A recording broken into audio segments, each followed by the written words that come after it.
2024 की चुनावी बिसात बिछाएंगे मैनपुरी लोकसभा और खतौली रामपुर विधानसभा सीटों के नतीजे। नतीजे भले ही उपचुनाव के हों, लेकिन निहितार्थ दूरगामी होंगे। मैनपुरी लोकसभा और खतौली व रामपुर विधानसभा सीटों के नतीजे 2024 की चुनावी बिसात बिछाएंगे। विपक्ष के बीच सपा का महत्व तो बढ़ेगा ही, साथ ही भाजपा, कांग्रेस और बसपा की चुनौती भी बढ़ेगी। हालांकि भाजपा के लिए सुकून की बात यह है कि उसने सपा के दिग्गज चेहरे आजम खां का किला ध्वस्त कर भगवा परचम लहरा दिया है।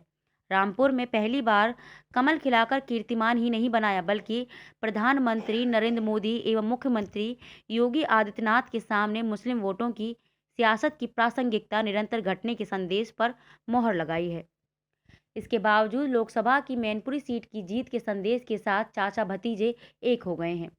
शिवपाल ने लगभग 6 साल पहले बनी अपनी पार्टी प्रगतिशील समाजवादी पार्टी का सपा में विलय कर दिया है। उधर मुजफ्फरनगर की खतौली सीट भी भाजपा की झोली से निकलकर सपा रालोद के गठबंधन के पास चली गई है। यह इस बात का संकेत है कि 2024 के मद्देनजर भाजपा को पूरी रणनीति पर नए सिरे से सोच विचार करना होगा। कारण तीनों सीटों के राजनीतिक और सामाजिक समीकरण जिस तरह के हैं, उसको देखते हुए ये भविष्य में भाजपा की रणनीतिक चुनौती बढ़ाते नजर आ रहे हैं। उपचुनाव की सफलता से निश्चय ही निकाय चुनावों में सपा कार्यकर्ताओं का मनोबल बढ़ेगा। यह बात सही है कि उपचुनाव के आधार पर 2024 के लोकसभा चुनाव के समीकरणों को लेकर कोई भविष्यवाणी नहीं की जा सकती।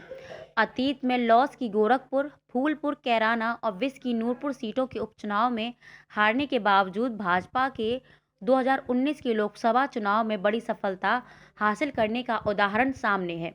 यह भी कहा जा सकता है कि मैनपुरी सीट पर सपा को मुलायम सिंह यादव के निधन के कारण सहानुभूति की लहर का लाभ मिला है, पर राजनीति में धारणाओं का बड़ा महत्व होता है। नतीजे इस धारणा को तो मजबूत ही किया है कि लोकसभा की रामपुर, आजमगढ़ तथा विधानसभा की लखीमपुर खीरी की गोला सीट पर हुए उपचुनाव में भाजपा की जीत का अर्थ इसका अजय ही हो जाना नहीं है। अगर ये जीत मिली थी तो उसके पीछे यादव परिवार में मतभेद तथा विपक्ष के वोटों में बंटवारा था। नतीजों ने भाजपा को चुनावी रणनीति पर लगातार काम करते रहने के साथ उसकी समीक्षा की भी जरूरत समझाई है।